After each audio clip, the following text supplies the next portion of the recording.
Volvo continues to refresh their whole model range, and the next one on the list is the new V60. This is already the second generation of that car, and Volvo themselves call it the new premium sporty estate. And today we're going to have a closer look how sporty and how much premium that car is.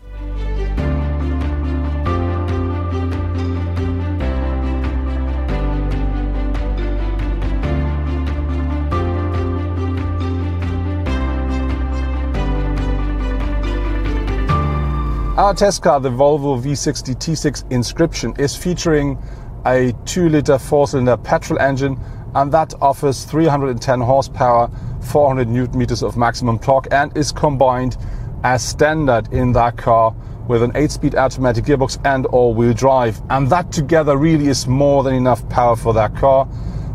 You can really drive the car quite sporty, and this engine accelerates this car in only 5.8 seconds from 0 to 100 kilometers per hour. Top speed is 250, so I think that really works well. But there is one thing I don't like so much, because you can feel the revs of the car when driving fast. For instance, when you're on a motorway, you can really feel that you're driving in high revs, which is something where I would say I do prefer the 6-cylinder engines, which are not available for that car, a bit more, because I think they have more culture. But that's just my personal feeling, because very important is the engine is very well insulated, so you will not really hear the engine. It's more a bit like a feeling. But as said, with 310 horsepower in that car, that's more than sufficient.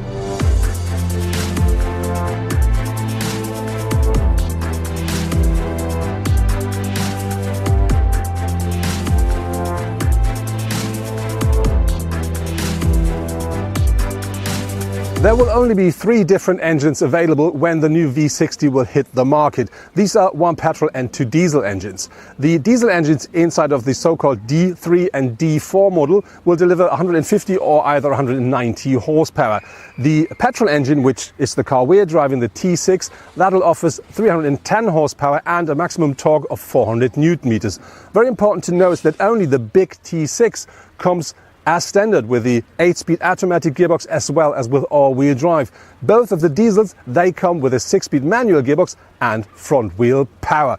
There will be more engines available in the future for the V60, and very important, there will be some electrified engines as well, the so-called plug-in hybrids.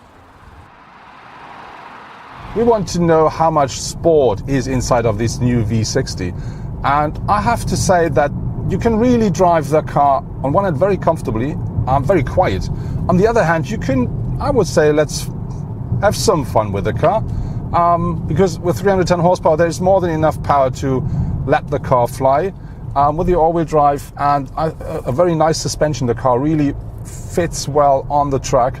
And so I can say, with the steering, which is very precise and very direct, you can really have some fun with that car. So I would say, yes, there is sports inside of this premium sports estate.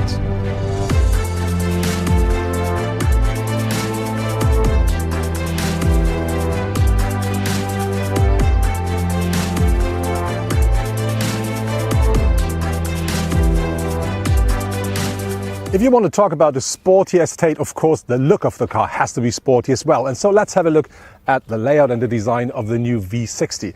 Looking at the front of the car, of course, that Volvo as well features the new so-called waterfall design grille here.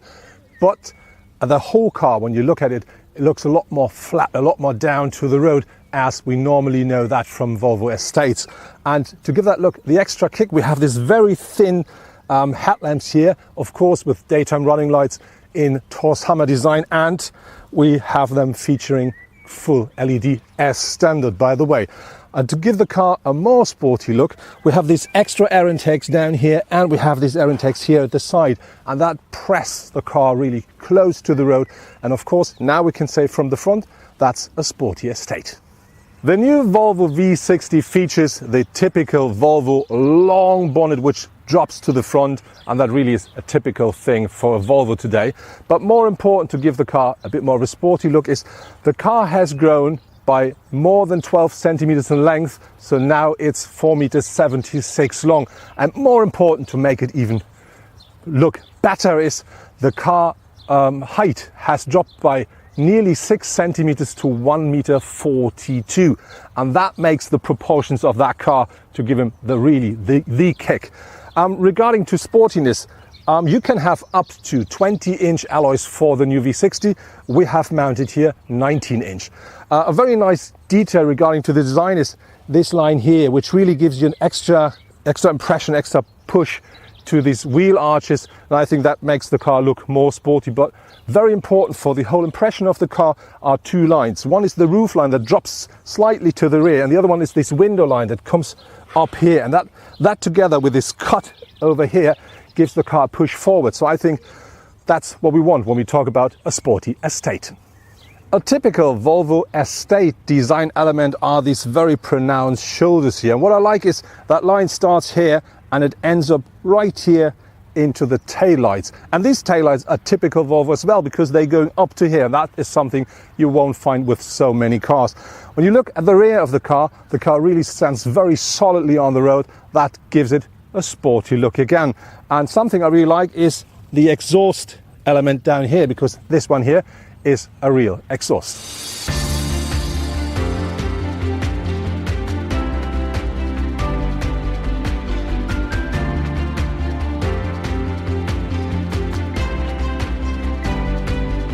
What I really like with the V60 here is what I do like with all the other new Volvo models, and this is the material, the mixture of the materials and the craftsmanship.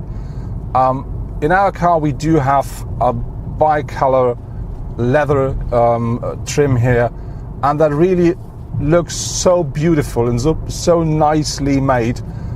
This is, I would love to say I have found something where I can say, oh, this doesn't work well, but in this car it's really absolute a pleasure to touch and to look at all the stuff which you find in here.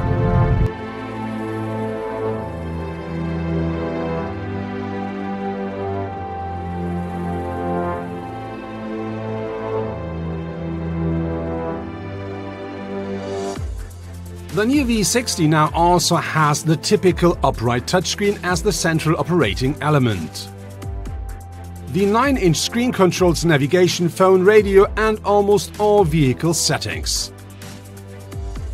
The optional head-up display not only supplies the most important driving information, it also warns the driver in dangerous situations. Talking about space of the V60, the car has grown a lot. So about 12 centimeters in length, it has shrinked a bit regarding to the height, but you can really feel that you have about 10 centimeters more wheel space inside the car.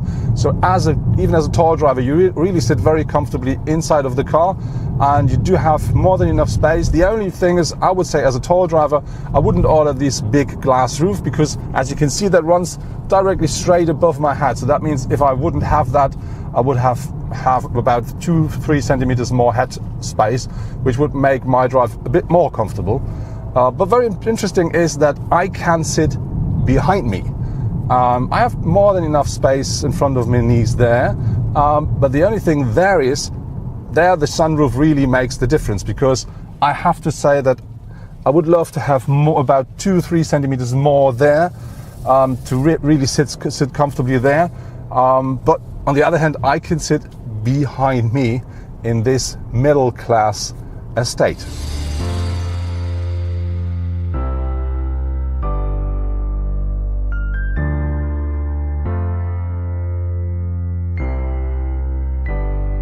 Talking about an estate means, of course, we have to talk about the boot size. And that car here offers you 529 liters of maximum boot capacity with the rear seats up. If you fold them down, that increases up to 1,441 liters. But very important for both numbers, that includes that small bit down here. But something that I really like with the car is that, because that splits the boot in half, and that is very practical if the boot is not completely full, because nothing will roll around. Very important is, if you order a car like that, have a closer look regarding to the colors, because with this light interior here, that looks very nice, but as you can see, we met some bad experiences with it, so it's quite, let's say, sensitive. But overall, I think a reasonable size boot. The boot size of the Volvo is competitive. But with 495 to 1,500 litres, the BMW 3 Touring, as well as the Audi A4 Estate with 505 to 1,510 litres, is performing a little better when it comes to the maximum size with the rear seats fold down. Our test car, the Volvo V60 T6 with the 310 horsepower petrol engine, should take an average 8.8 litres per 100 kilometer driven, regarding to the new measurement system, which is called WLTP. But I have to say we didn't reach that kind of a number. During our test drive, our car took between 11 and 12 litres per 100 kilometer driven, but we have to say, of course, we didn't do a standard drive. We were on the motorway quite fast. We did some stops, turnaround stops and so on, so typical for filming. But on the other hand, it's still far away from what even this new system says it should take. The new V60 offers a variety of driver assistance and safety systems. Already the trim level Momentum offers the city safety system, a cruise control, active seatbelts and many more as standard. The list of optional systems is long. For instance, semi-autonomous driving up to 130 km with pilot assist. But also a 360 camera, a rear cross traffic alert or parking assistant are available. The car we're driving with a trim level inscription starts at a base price of 53,050 euros here in Germany.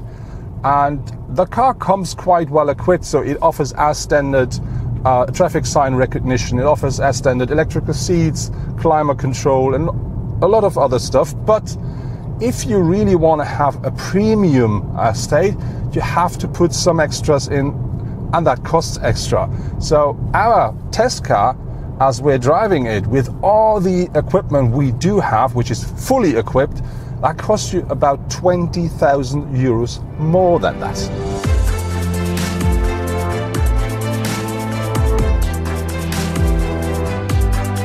The entry-level model of the V60, trim level Momentum as the so-called D3 with its 150 horsepower diesel, starts at 40,100 euros in Germany. The competitors in the premium segment are on similar levels. At Audi, the A4 Estate with a 2-litre 150 horsepower diesel starts at 38,650 euros.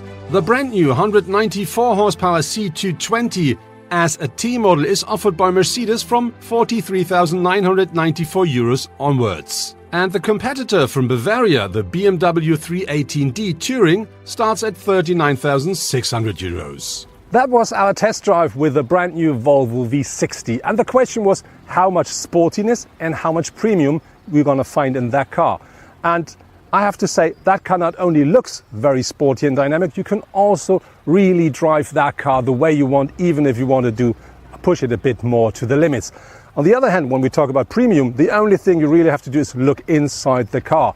The craftsmanship as well as the materials like the leather are absolutely fabulous and I think very well made. So it's an absolute pleasure to sit inside of that car.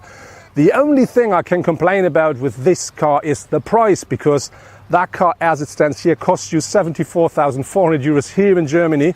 But on the other hand, if you want to spend that money, you really get a very unique, very nice car, very sporty estate. And this is a car not everybody will drive.